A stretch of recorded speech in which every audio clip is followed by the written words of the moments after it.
Bonjour, Yannick Mallet, constellateur familial et psychanalyste dans le 12e arrondissement à Paris et en Seine-et-Marne. Alors, nouvelle vidéo sur un peu une forme de coup de gueule, parce que ce que je retrouve beaucoup sur les réseaux sociaux au sujet de Bert Hellinger, c'est un fake. C'est le fameux fake du mouton noir. Alors, je l'ai fait valider par Bernard Munch, qui est le représentant officiel de la branche française du courant de l'école Hellinger, donc il n'y a pas plus validant que lui. Et en effet, il m'a dit que ce texte des moutons noirs n'était pas du tout de Bert Hellinger. D'ailleurs, très rapidement, je m'en suis aperçu parce que c'est pas du tout le style de Bert Hellinger. Bert Hellinger a un style très fluide, très compréhensible par tout le monde. Comme il dit, le langage de l'âme est un langage d'un enfant de 6 ans. Donc si vous voulez vous faire comprendre par l'âme, vous parlez comme un enfant de 6 ans. Et à ce moment-là, tout se passe bien. Et ce fameux texte du mouton noir, c'est un texte qui nous dit que finalement nous sommes là pour réparer et même aller soigner les traumas de nos ancêtres. C'est ce qui est une aberration complète dans la posture de Bert Hellinger et des constellations familiales. Ce qui m'a fait démarrer aussi de cette vidéo, c'est que j'ai encore croisé cette posture dans un groupe de chants, on pourrait dire de mantras, où en effet l'animateur s'était proposé d'aller soigner ses ancêtres. Or, les ancêtres n'ont pas besoin d'être soignés. Les ancêtres, la seule chose dont ils ont besoin, c'est d'être reconnus et qu'on leur foute la paix en général. C'est assez rare qu'il y ait quelqu'un qui demande à un petit, à un descendant, de le soigner ou de l'aider. Ils ont bien compris les lois de l'amour de Bert Hellinger, en particulier la loi de la hiérarchie, comme vous savez. Donc, qu'est-ce que nous dit ce texte? Il nous dit tu es le rêve réalisé de tous les ancêtres. En effet, le mouton noir, c'est celui qui est différent des autres et qui, par sa différence, va soigner, va montrer le chemin à tous ses ancêtres, va montrer les choses telles qu'elles devraient être à tous ses ancêtres et doit montrer à tous ses ancêtres comment ils auraient dû faire. Donc, vous voyez le genre de prétention que c'est. Et comme vous savez, en constellation familiale, l'amour n'est pas prétentieux. L'amour, il circule de haut en bas et des ascendants vers les descendants, des parents vers les enfants. Et donc cette posture n'est pas du tout correcte.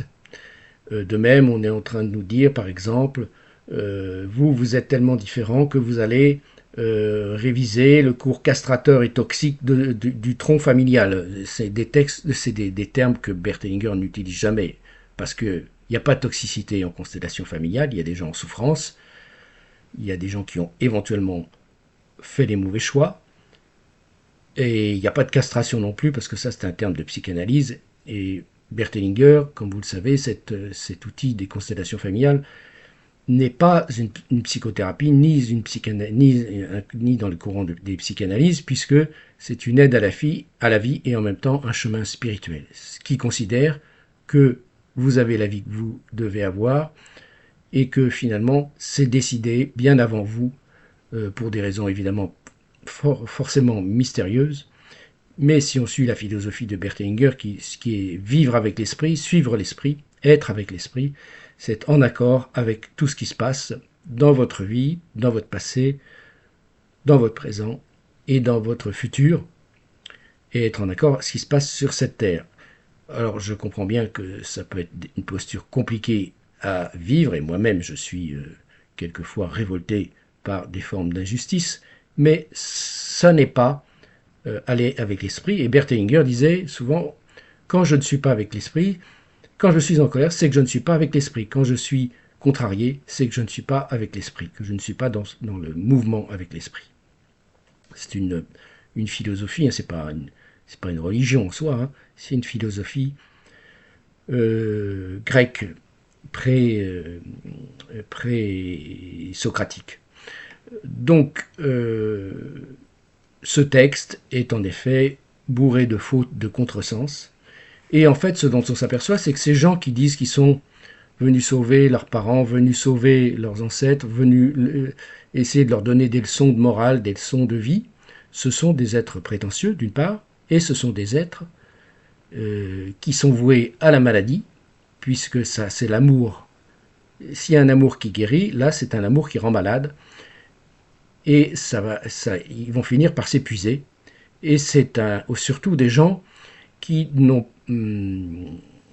pas été qui sont faibles narcissiquement, hein, et qui croient se redonner une estime d'eux-mêmes en en imaginant qu'ils vont sauver leurs parents, leurs ancêtres, et qu'ils vont pouvoir leur donner des leçons. Alors on retrouve ça partout, hein, beaucoup de gens qu'on voit même assez connus, qui ont écrit des bouquins, qu'on voit sur YouTube dans des vidéos, qui sont des spécialistes des trans, du chaman, des civilisations anciennes, égyptiennes et autres, on peut avoir cette posture du sauveur. Et en fait, ce sont de pauvres petits garçons qui n'ont pas été vus par leurs parents peut-être, mais peut-être il faudrait qu'ils travaillent sur leur arbre d'une autre façon et qu'ils acceptent leurs parents tels qu'ils ont été. Ça irait mieux pour tout le monde, pour la société, pour tous les gens qui embarquent dans ce système de pensée qui n'est pas orienté vers la vie et vers la santé. Même chose, pourquoi? Parce que comme je vous l'ai raconté dans une vidéo, il y a une culpabilité, hein, il y a une culpabilité de l'enfant à sauver ses parents. Hein. C'est une culpabilité inconsciente qui fait que l'enfant qui essaye de sauver ses parents, et s'il y réussit, c'est encore pire, parce que quelquefois, il peut malgré tout réussir, même si Bert Hellinger dit que c'est toujours voué à l'échec. J'ai eu quelques cas comme ça qui avaient réussi à sauver leurs parents. Ils se punissent et ils sont malades parce que, évidemment, ils contreviennent à un ordre fondamental qui est l'ordre de la hiérarchie. Une culpabilité inconsciente qui fait que l'innocent, le petit sauveur, va être sacrifié. Il va être immolé, je dirais, sur l'autel de la famille. Il va devenir un saint, va devenir un sauveur, va devenir quelqu'un qui a la première place dans la famille, mais au prix de sa santé et quelquefois au prix de sa vie. Donc, ce mouton noir, ce n'est pas du tout la posture de Bert Hellinger, et au contraire, Bert Hellinger, il estime que nous n'avons pas à sauver nos parents, évidemment, nous n'avons pas à sauver nos ancêtres, nous avons simplement à les accepter tels qu'ils sont, et c'est vrai que quelquefois ça peut être compliqué, à les accepter ce qu'ils ont fait, simplement à reconnaître d'où nous venons, d'où éventuellement, quelquefois, ils ont peut-être fait des transgressions ou posé des actes particulièrement dramatiques, qui peuvent avoir des conséquences sur nous, mais nous n'avons pas à les juger. C'est très important, parce que nous ne savons pas, évidemment, ce que nous aurions fait à leur place, puisqu'on ne peut pas, évidemment, avoir tous les paramètres de la situation et de leur incarnation. Donc simplement reconnaître ce qui s'est passé dans le passé, sans le juger, absence de jugement, et s'incliner devant leur destin particulièrement difficile.